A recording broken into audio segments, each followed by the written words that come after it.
Di zaman modern masih ada perempuan penyadap karet, Natasha. Hidupku mungkin kurang, tapi aku tidak pernah malu menjadi anak petani karet. Pagi itu, di sebuah kampung yang sederhana, tinggallah seorang gadis cantik bernama Natasha bersama adiknya. Kehidupan mereka tidak semudah yang terlihat. Setiap hari, Natasha harus membantu memenuhi kebutuhan hidup bersama adiknya. Tak ada kemewahan, yang ada hanya semangat dan kerja keras. Saat matahari mulai naik, Natasha mengenakan pakaian sederhananya dan berangkat ke kebun.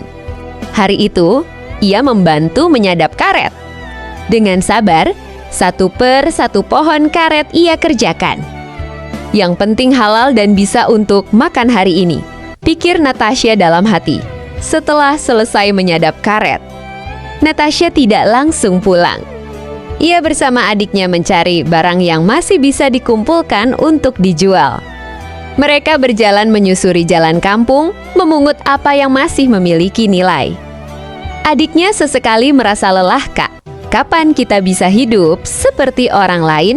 Natasha tersenyum dan menjawab, "Sabarlah, kita memang sedang susah sekarang, tapi jangan pernah malu bekerja.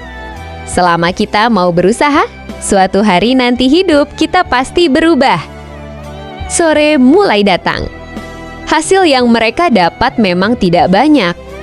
Namun bagi Natasha, sedikit rezeki yang didapat dengan kerja keras terasa sangat berharga. Malamnya, mereka duduk sederhana di depan rumah. Natasha memandang adiknya sambil tersenyum. Ia tahu perjuangan mereka belum selesai. Karena hidup bukan tentang seberapa banyak yang kita punya, tetapi seberapa kuat kita bertahan ketika tidak punya apa-apa. Dan Natasha percaya, selama masih ada kemauan untuk berjuang, selalu ada harapan untuk masa depan. Malam semakin larut, suasana kampung mulai sepi. Hanya terdengar suara jangkrik dan angin yang melewati pepohonan di sekitar rumah. Natasha duduk sendirian di depan rumah. Tatapannya kosong menatap langit. Di tangannya masih ada sisa pekerjaan dari kebun karet yang tadi ia bantu kerjakan. Sesekali Natasha melihat kanok seusianya yang hidup berkecukupan. Ada yang mempunyai pakaian bagus, handphone terbaru, bisa bermain dan pergi kemana saja tanpa memikirkan uang. Natasha menarik napas panjang. Kenapa aku enggak seperti anak-anak yang lainnya? Pertanyaan itu terus muncul di dalam pikirannya. Di zaman sekarang, kenapa hidupku masih seperti ini? Kenapa aku harus merasakan susah? Sementara anak-anak lain bisa mendapatkan apa yang mereka inginkan, Natasha menundukkan kepala. Ia bukan tidak bersyukur. Ia hanya terkadang merasa lelah dengan keadaan. Ia tahu dirinya hanyalah anak seorang petani karet. Penghasilan keluarganya tidak selalu cukup.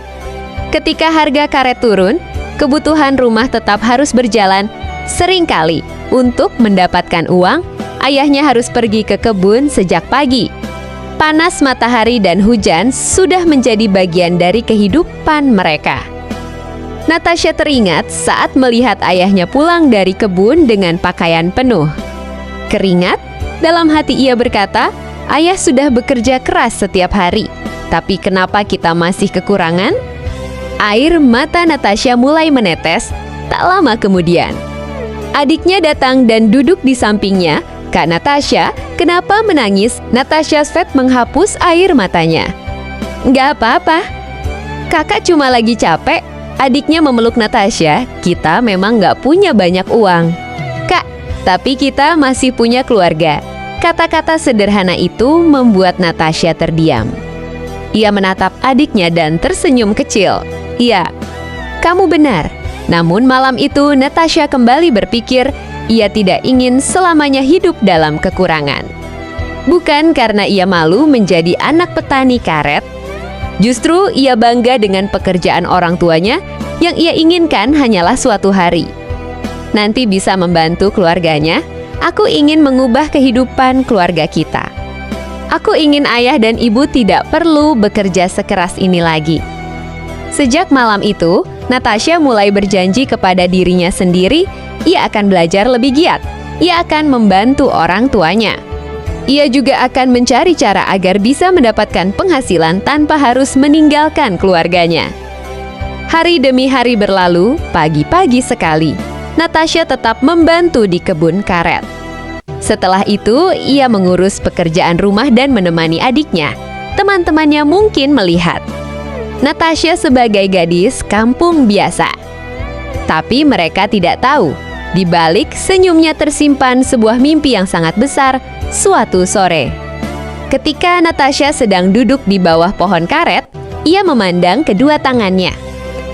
Tangan yang setiap hari bekerja, tangan yang terkadang kotor oleh tanah dan getah karet. Ia tersenyum dan berkata kepada dirinya sendiri, "Aku memang lahir dari keluarga sederhana. Aku anak petani karet. Tapi aku tidak boleh menyerah hanya karena hidupku berbeda dari mereka." Natasha jam berdiri. Ia menatap jalan panjang di depan rumahnya. Mungkin aku tidak bisa memilih dilahirkan dalam keluarga seperti apa. Tapi aku masih bisa memilih akan menjadi orang seperti apa di masa depan. Sejak saat itu, Natasha tidak lagi terlalu iri melihat kehidupan orang lain. Sejak saat itu, Natasha tidak lagi terlalu iri melihat kehidupan orang lain. Ia mulai memahami bahwa setiap orang mempunyai jalan hidup zing. Ada yang memulai dengan kemudahan, ada pula yang harus memulai dari kekurangan.